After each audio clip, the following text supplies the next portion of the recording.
Makin malam, pikiran kemana-mana.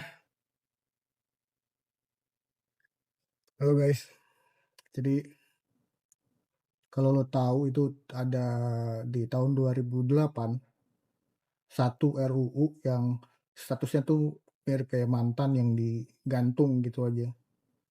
Ya namanya RUU perampasan aset yang dia udah keluar masuk prolegnas itu berkali-kali. Ya kayak anak kos yang pindah-pindah kosan gara-gara dia gak bayar ya. Bayangin dari 2008 sampai sekarang. Ini udah ganti presiden, ganti kabinet. Itu dari zamannya SBY itu berarti. Gue sambil kerja ya. Bahkan ganti tren media sosial. Ya, dulu mungkin gak ada BBM. Gak ada BBM tuh belum ada tuh. Masih Nokia. Mungkin masih zaman Friendster kali.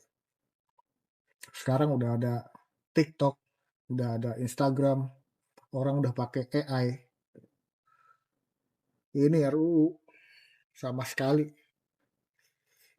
belum dan masih akan dibahas.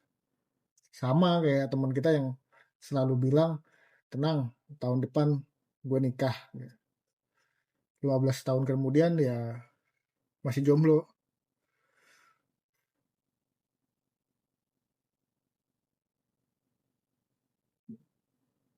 Gue agak curiga ya, RUU perampasan aset ini sebenarnya bukan undang-undang, tapi urban legend. Kayak hantu yang di sekolah, gitu, di toilet, tiba-tiba ada orang yang cerita, gitu. Terus kita ketakutan. Tapi nggak ada sebetulnya yang bener-bener ngelihat. Ya, mungkin kayak hantu yang di kantor ini juga ya. Padahal lucu loh. Kalau benar disahkan kan kita bisa nyita aset hasil korupsi tanpa nunggu pelakunya dihukum. Bayangin negara itu bisa mendapatkan miliaran, bahkan triliunan dari yang 271 triliun. Ketika kasusnya udah mencuat dan sudah jadi tersangka, negara bisa ngambil tuh seluruh asetnya, banknya dibukukan, segala macam. Jadi gue mikir gitu, jangan-jangan yang bikin macet ini karena takut asetnya diambil ya. Orang kalau nyimpen duit di bawah kasur, terus tiba-tiba ada aturan kasurnya mau diangkut gitu. Kayak gitu jadinya. Mereka panik. Apa jangan-jangan mereka nyimpennya memang di bawah kasur ya? Nah, ngomong-ngomong soal kasur nih, pernah nggak sih lo beli kasur mahal yang ujung-ujungnya tuh lebih sering tidur di sofa dibanding di kasur? Saking mahalnya itu kasur. Jadi lo sayang-sayangin.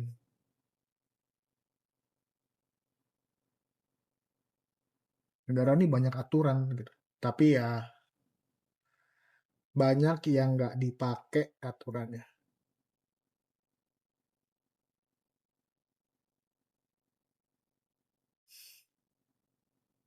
Tapi serius ya, tahun 2008 sampai sekarang itu udah 17 tahun men. Kalau kalau ini udah jadi manusia ya, ya dia udah punya KTP, udah bisa nyoblos sendiri itu padahal.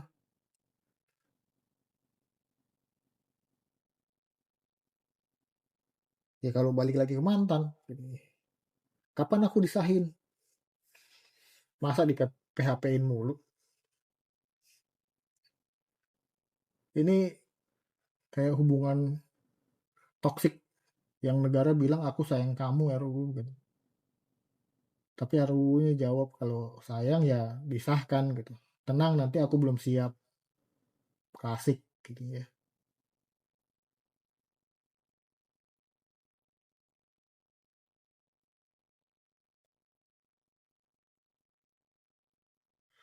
Kadang gue juga kepikiran sih kalau RUU ini tuh kayak makanan mungkin dia bakso di mangkok orang gitu. Kita udah ngiler aja, tapi nggak pernah dikasih sendok, nggak pernah dikasih piring kalau prasmanan kali ya. Dan lucunya tiap tahun nongol dia tuh di prolegnas, nongol doang tapi sebagai resolusi tahun baru aja kayaknya gitu. Tahun ini janji diet gitu, tahun ini janji olahraga gitu. Tapi akhirnya yang kejadian ya gini, nggak ada perubahan sama sekali.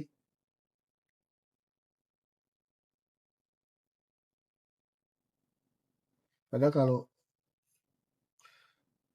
hasil korupsi ini bisa langsung disita, mungkin APBN kita nggak perlu repot cari utang, pajak bisa dinaik-naikin gitu, nggak perlu kayaknya kita ngerasain kenaikan pajak ini itu segala macam, sampai rusuh di Pati gara-gara pajak PBB naik segala macam.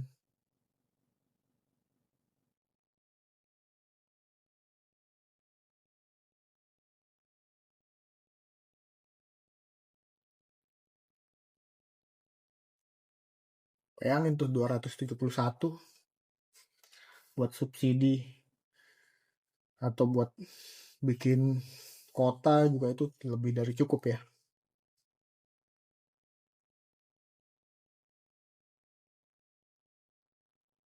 Tapi ya mungkin ini pelajaran dari hidup juga ya, sebagai warga negara. Kadang sesuatu yang harusnya gampang itu malah dibuat sulit gitu. Dan sesuatu yang nggak penting, ya kayak undang-undang musik apa segala macam yang sekarang bikin musisi-musisi ribut itu, ya, cepet banget sahnya, aneh banget. Ya, jadi selama RUU perampasan aset ini belum disahkan, kita rakyat kecil cuma bisa nunggu. Nunggu sambil ketawa, sambil nangis, sambil makan gorengan, sambil dilindas. Jangan-jangan kita udah punya cucu, itu jadi warisan. Warisannya ya RUU, masih jadi rancangan.